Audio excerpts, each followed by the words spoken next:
Hi friends, welcome to Rishi's Telugu stories. మీ అందరికీ ముందుగా విజయదశమి శుభాకాంక్షలు. ఫ్రెండ్స్, ఇక స్టోరీలోకి వెళ్లే ముందు ఒక చిన్న ఇన్ఫర్మేషన్.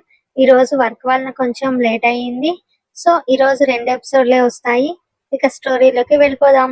రామ్ అవని ఎపిసోడ్ నెంబర్ 106.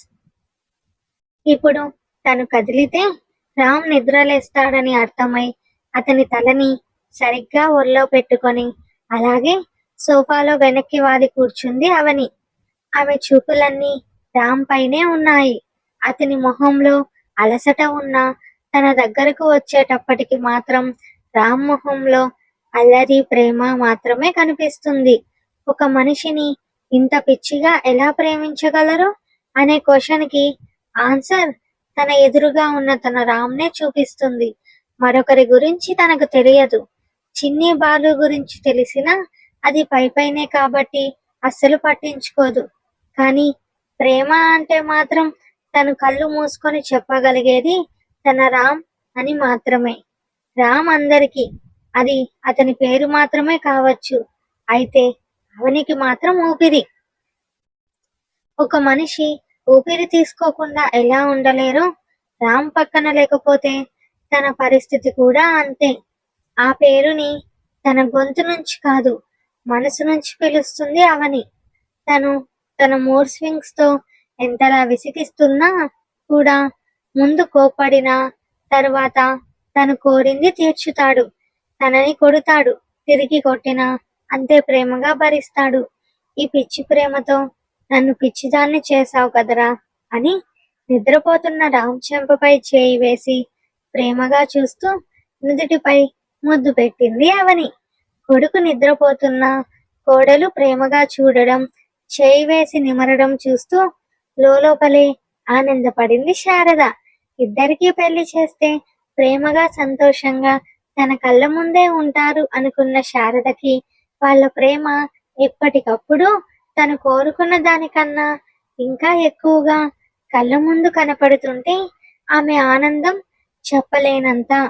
ఎవరు వచ్చి ఉన్నా ఒక్కగానొక్క కొడుకుని దూరం చేస్తారో అన్న భయంతో అవని తన కళ్ళ ముందు పెరిగిన పిల్ల ఇద్దరి మధ్య ఉన్న ప్రేమ చూసి తమను కూడా రేపు బాగా చూసుకుంటుందన్న నమ్మకంతో ముందుగా నారాయణ దగ్గర మాట తీసుకుంది శారద. కానీ అవని కోడలిగా వచ్చిన కూతురిగా మారిపోవడంతో శారదకి కూతురు లేని లోటు అవనితో తీర్చుకుంది.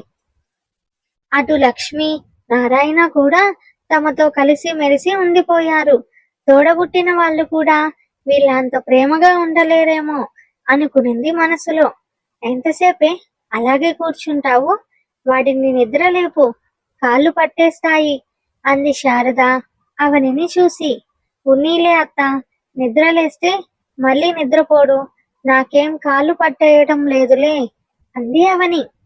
ఇద్దరికిద్దరే మొండి మొహాలు, మా మాటలు ఎప్పుడు విన్నారని అని అరుస్తూ శారద వెళ్లడంతో తన అత్తగారి ఉత్తిత్తి మాటలు పైపైనే అరుపులు తనకు ముందు నుంచి తెలుసు కాబట్టి నవ్వుతూ సైలెంట్ అయ్యింది అవని. 10 నిమిషాల తర్వాత కళ్ళు తెరిచిన రామ్ అలాగే ఉన్న అవనిని చూసి, ఎందుకే ఇంతసేపు ఇలాగే కూర్చున్నావు అని పైకి లేచి చేయి ఇచ్చి అవనిని పైకి లేపాడు. నాకు కూడా పైకి లేవడానికి బద్ధకంగా ఉంటే అలాగే ఉన్నారా అని అబద్ధం చెప్పింది అవని. నమ్మే మాటలు చెప్పే రాక్షసి అని టైం చూసి అప్పుడే అంత అయ్యిందా అని ఫోన్ తీసుకుని బాలుకి కాల్ చేస్తూ బయటకు వెళ్ళాడు రామ్. కాసేపటికి వచ్చిన బాలు ప్రసాద్తో మాట్లాడి ఓ అరగంట ఉండి టైం చూసి టిఫిన్ తెస్తాను అంకుల్, మీరు ఎర్లీగా తిని మెడిసిన్స్ వేసుకోవాలి కదా అన్నాడు బాలు.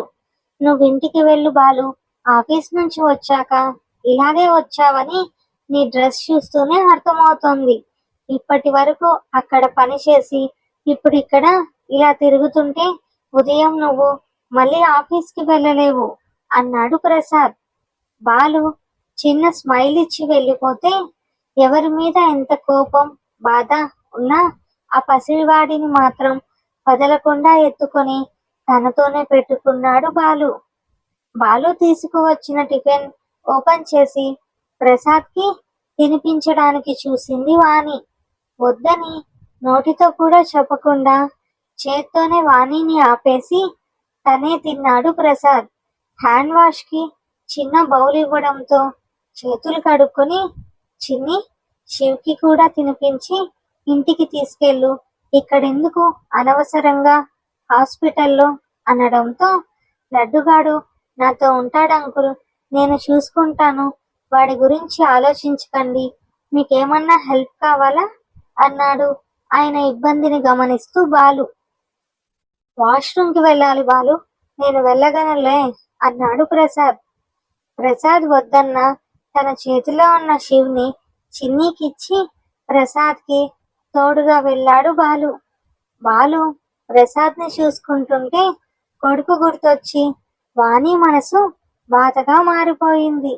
బాలు ప్లేస్లో కొడుకు కనిపించి వాళ్ళ ముగ్గురు ఒక సైడ్, తనే ఒక సైడ్ వేరుగా ఉందని తన మైండ్ గుర్తు చేస్తుంటే, చిన్ని కన్నా మనకు ఏది ఎక్కువ కాదన్న కొడుకు మాటలు గుర్తొచ్చి తన ముందే నిలబడి తనకు చెబుతున్నట్లు ఊహించుకుంటున్న వాణి మెల్లగా స్పృహ తప్పుతూ తన ముందు స్టూల్ పై కూర్చొని ఉన్న చిన్నిపై వాలిపోయింది.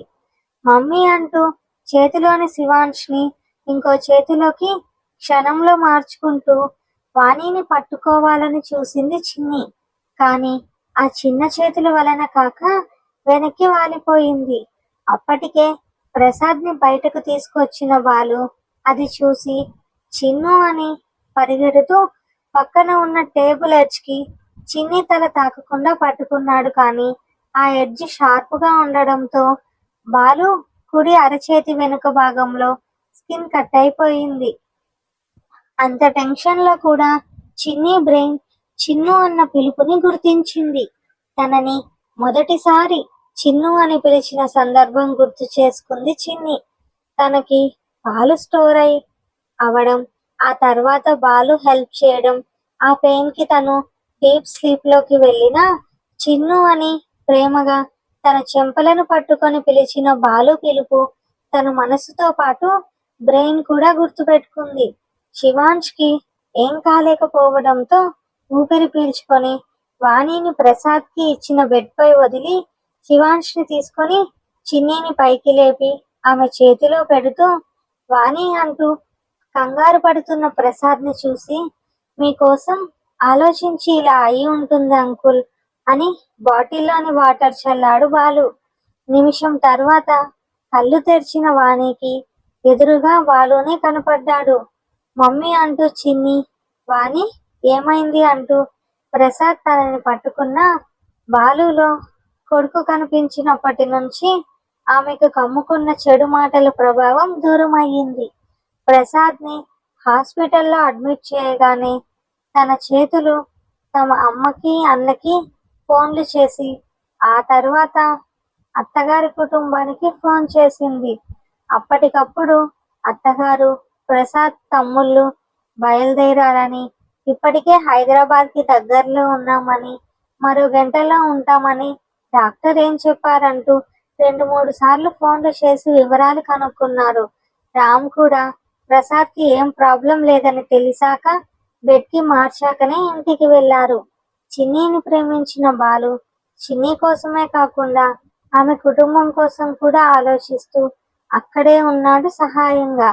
కానీ తన కుటుంబం హాస్పిటల్కి 3/4 గంటలో ఈజీగా వచ్చే ఛాన్స్ ఉన్నా రాకపోగా, ఒక్క ఫోన్ కాల్ కూడా చేయకపోవడంతో తన వాళ్ళని మళ్ళీ గుడ్డిగా నమ్మి మోసపోయానని అర్థమయ్యాక బాలు చేతిని గట్టిగా పట్టుకుంది.